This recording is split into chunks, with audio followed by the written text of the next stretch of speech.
Look at how cute that dog is. She knows she's cute. Look at that. She's like a spaz. Mila's going crazy. We got to go back to work. I train a lot of service animals. And I've trained both physical assist and I've trained for like an emotional support dog. I've done that. But those dogs I actually train to do physical assist too. And I do, you know, I want the owner to be able to take the dog wherever. So if the owner could get a doctor to say that they need a physical assist dog, right? If this person really needs the help of the dog, like I want that person to be able to take the dog wherever. So if they could get a doctor to say, if they had a problem bending over, like me, like do I need a physical assist dog? Let's say hypothetically, I need a psychiatric dog, right? I need a dog that'll help me get through times of stress.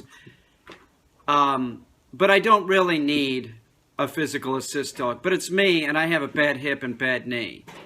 So can I still bend over and get stuff without the help of a dog? Yes.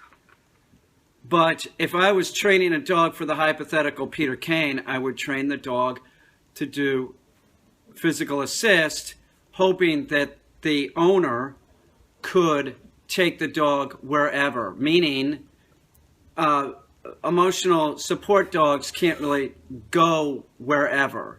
And the law is changing. They can't even go on planes at the end of this year. They have to go on cargo, okay? And to be perfectly honest, I'm going to be straight up with cargo.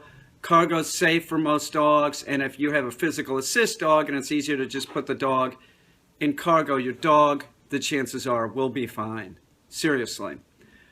But the point is that cheating by me doing this? Nobody has used this, but I've trained their dog in such a manner that if they wanted to make the choice with their trained dog, remember it is a trained dog, that they wanted to do sort of like a white lie, right? They don't really need it, but they have a problem with their hip. It's there. They can use that. These are not most of the dogs that I train. Most of the dogs that I train are physical assist dogs for people that have, disabilities. Do you understand what I'm saying? Am I doing anything morally wrong? No, I'm doing the right thing. I am. And honestly, I do think that as long as the dog is trained, the dog should be able to go wherever. I don't need a physical assist dog yet. I will. I'm having real trouble tonight. I'm having trouble walking. I got the cane and I have to sit down. You know, I'm taking Tylenol. It's fucked up. I'm having trouble walking. So at some point, I'll probably train my own physical assist dog. But do you understand what I'm saying? Am I doing anything morally wrong? No, I'm doing the right thing. I'm doing the right thing. And if the owner doesn't want to use this, and they have the dog and they work with the dog, but then there becomes a problem, they're healthy, and then all of a sudden they get in a car accident and their leg is hurt, their dog can help pick up objects. So if a dog comes to me, even if a house dog comes to me, this is true. If a house dog comes to me, I train it to do physical assist work. I do. You know, a Shiba that was here, I was training it to pick up car keys and stuff. You know, that's just how it is. So I train all dogs in mind that they could be physical assist dogs if you need them, because all your dogs should work. I'm doing the right thing, but that is how I look at it. I look at it like dogs should be able to go wherever, and they can in Europe, in a lot of places in Europe. As long as your dog is well behaved, you could take it in the restaurant, put it in the down position, and that makes more sense to me. It does. I can't stand seeing the people that have untrained dogs and they're on the subway and they're saying that it's an emotional support dog or it's a physical assist dog. Remember, you can't ask anybody for credentials, you know? So that's the problem. We see these dogs that it's so clear that they're not even trained, you know? So you can't add, like if you have a restaurant and says no pets allowed and somebody comes in and says that it's a service animal, you know, you could, I think legally you can ask them like, well, what does the dog do? You know, and if they say, well, it picks up keys or my wallet if I drop it, You know, there you go. That's all you can say. You have to invite the dog in and that's it. But the people that I see on the subway that are just like with these dogs that are untrained, and it pisses me off. It does. It pisses me off. I can't stand that. But I think that it's really not really about them saying that their dog is a service dog. I understand being a dog owner, there's been times that I'm trying to get my dog somewhere and I can't because I'm in New York City, and you know, if you don't have a service dog, you shouldn't really be bringing them on the train. So do I hold them, you know, for like line? No. I have a grudge against you all because you didn't train your dog, not because you're lying to the MTA, or if a cop comes up to you, you're lying. I have a problem with you because you didn't train your dog. I have a moral problem with you because you have a pet that isn't trained. I don't know what the problem is. As long as the dog is trained and the person that's handling it can control the dog, if there was any issue, the owner's held responsible. That's it. Whether the dog pisses, you know, where it's not supposed to, or it bites somebody, the owner is responsible. I just don't get this, you know. But anyway, what I wanted to say is, like, you don't need a license. Like, I was at my friend's pet store. Listen to what she said. Well, they're not really. No, it is. No, it's a physical assist dog. No, sit or down. So she's saying that dog's licensed and everything, isn't it? No, it's not licensed. There is no license. Now, with that said, I'll write letters, though. I wrote a letter like last week for somebody that I trained their dog, a physical assist dog, because they wanted to get an apartment, and they were going to give that to the landlord. You know, Peter Caine dog training. Here I'm Peter Caine. I trained this dog, blah, blah, blah, to do this, this, and this for this person. It's a service animal. And, you know, you understand what I'm saying? Like that's sort of needed at times. Like, you got to be able to sort of, it gets doors open if you have a letter saying, like, listen, the dog's really trained. You don't have to sit there and, you know, here, pick up the keys for me in front of the landlord so he knows that you're, you know, or here, pick up the cane I dropped, you know, in front of the landlord. So there is no license. There isn't. Now, you also, besides having something from your trainer, you're going to have something from your doctor. So if, like, say, Micah and Mila are going somewhere, and they could bring them on the plane and sit in you know, they'll buy a seat next to them. But I believe that you have to have a note from your doctor on that, saying, you know, such and such has physical limitations, and, you know, looking at Micah and Mila's owner, you would never know that the woman has physical limitations. But that's it. That's another thing about service animals, is you can't tell by looking at somebody if they really need it. And this chick, she's got it real bad. She does. Meaning she needs a service animal. She does. It's legitimate. But everybody that looks at her must think she doesn't have a problem, you know? You know what I'm saying? Like, the woman looks overly healthy, for lack of a better description. So, I don't want to be vulgar. I like the owner, too. The owner's a very sweet person. But you can't judge somebody by the way that they look. You can't. You can't say, like, that person doesn't need an emotional support animal. You can't, because you don't know what's going on in their mind. Just like you don't know how somebody's joints are looking. You don't know any of that shit. So it's hard to tell, other than, this is key, if the dog is obviously trained. And even a dog that is screwing up, that an owner might be getting a refusal from, a dog that is trained will start functioning if you just, you know, that's the difference. You see the people on the train with the fake service animals, and they're so clearly not trained, you know? The person has the dog in the lap, you know? It's a joke. It's a joke. It should just be, fuck this. Americans with Disabilities Act. Fuck this. It should just be everybody's right to take their... I should be able to take Remy on a fucking plane because I don't like to fly. I don't like to fly. I hate it. When I did Tasho, I was trying to figure out a way that I could take Remy with me. I shit you not. I would have brought her on stage with me. Not that I need that. I don't need that. In front of a camera and shit like that, I'm totally fine. You know? I am. I don't like to fly. I have social anxiety. This is true. I don't like to go to parties, man. I feel uncomfortable, you know? But you put me in front of a camera, no problem. You know? Caine's a freak at a party, but you get him on stage and I can talk. So, I did. I wanted to bring her. That's how it should be. Anybody can hang out with whoever they fucking want. But if you're a human and the person you're hanging out with does something stupid, you got to take care of the situation or make sure that the animal's trained and doesn't do anything stupid. You know, Remy, like when we go in stores, you're not supposed to take dumps, right? See? She knows. There's just certain things you don't do. You don't, if we're in the grocery store, she shouldn't fly down to the ground and drop an egg. You know, hold it until we get home, Remy. It'll be another 5 minutes. It's just ridiculous. Everybody should be able to bring their animal wherever. You don't need a license to have a service animal, but you really need to have one morally. But there shouldn't be any difference between like an emotional support animal. There shouldn't.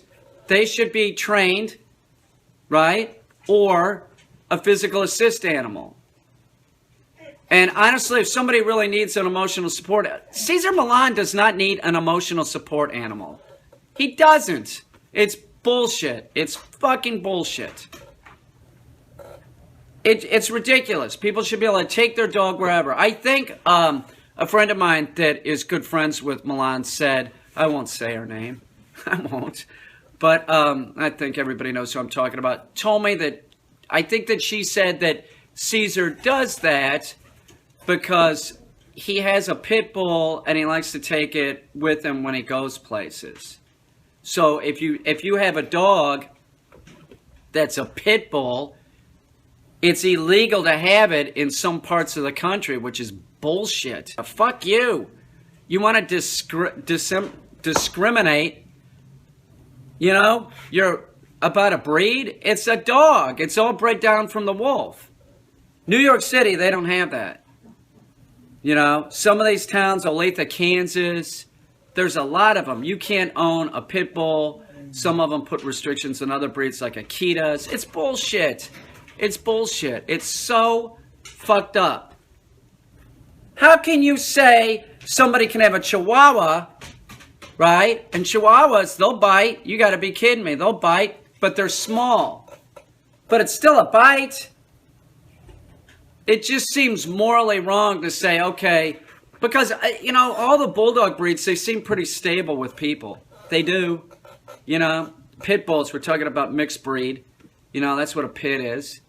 But even the ones that aren't mixed breeds, any of the, like, a lot of these dogs are great with people. Seriously, they're really fucking awesome. So what's the issue? That some asshole doesn't train a dog and then the dog ends up killing a human? You know? There's a thing in St. Louis, Missouri about 12 or 13 years ago about a Labrador that killed an old lady. You know? That's atypical. It is. It's totally atypical. But other labs have killed people too. So are we supposed to ban labs? My dog Ike's head is the size of a pit bull's head. Look at this. This is a dog that comes from a very famous show stock. His dad is Aquarius Center Court Delight, Buzz. And the winningest Labrador in the history of the breed. Now, he looks just like Ike, except Ike is black with that big head. A lot of people think that Ike is mixed with Roddy or with Pitt. You know, I'm like, no, that's a lab, and that's how they're supposed to look. When you see these labs that are bred to be like hunting dogs. They have smaller heads. There's other considerations. He's English stock all the way. But like those labs that are bred in the Midwest to hunt with, I hunted with a lot of those as a kid, and you know, they're great dogs, but they're all about hunting. Where he can do it, and he's good at it. He's fine with it, but he's also about looking a certain way and being the standard of the breed. So, you know what I'm saying? It's just, you look at Ike, and then you look at a pit bull head. What's the difference? Ike, honestly, if he was in Ireland or some other place where they have these bands, it's according to the size of a dog's head, pretty much, they would accuse him of being a pit bull. Yet, he's from one of the most famous lines of Labradors in the entire world. It's fucked up. Who gives a shit about what the dog looks like? You know what everybody should be concerned about? Is about how is the dog behaved? How is it behaving? Is it trained? Because even the best trained dog, the well-behaved dog, if it's not trained, would be a total dick. That's the point. If you don't want your dog to be an asshole, you train it, and you train it proper. You don't teach it to bite, I'll tell you that. So anybody that uses some kind of like real harsh method, you know, and you end up getting a biter and blaming it on the dog, that's how it always happens. I'm a dog trainer. I see it all the time. It gets blamed on the dog, you know. That was a stupid dog. And then those people don't get another dog. I have a dog here that somebody dumped that I think was being deemed stupid. It wasn't stupid. It had pica, you know. The pica I run it. Another dog, you know, has pica too. But that stuff can go away. But it doesn't make it like a lesser dog. What I'm saying is all dogs have something. No dog is perfect. It's living in a human world. But you can make it easier to live around whatever dog it is by training it. It doesn't matter if it's a service dog, a hunting dog, a house dog. They all function better around humans with training. And you don't need to train with food. That just puts like this problem in the air, you know? Don't train with food. The dogs work, honestly, they work for just being told, hey, good job. They love it. And then feed them at the end of the day. You know, feed them a little meal in the morning and a bigger meal in the evening. Or if they're on raw diet, just feed them once a day. You can totally. But that's it. Service dogs, you know, I'll train them. I'll train a emotional support dog to do physical assist stuff just in case. You know, just in case. Or if the guy's friends with a doctor that'll say, yeah, you need the physical assist dog, then he could take it on the plane. It's not morally wrong. I'm doing the morally right thing. You know, it's a little extra work too, but it helps the dog. Anything you train your dog to do is helpful. But you don't want to train it to do tricks. You want to train it to do commands. Okay? So if the dog is in function, if you give it a command, it's important that you get the dog to do the actual command. With a trick, it doesn't matter. Do you see the difference? Trick training is a waste of time and it screws up the behavior of your dog. You want to train with commands. Service dogs, house dogs, it doesn't matter. They're dogs. As long as it's trained, the owner should be able to take it wherever they fucking want. That should be the law. You know, does your dog have rabies shot? You know, does it have a rabies shot? Bring it in. You gonna drag that leash? Okay, heel.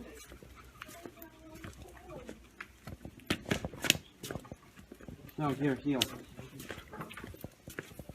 Feel it, sit. Good. Heel. No, here. Sit. Sit. Good girl. Here, heel. Here. Sit. No, sit. Feel it down. That's good.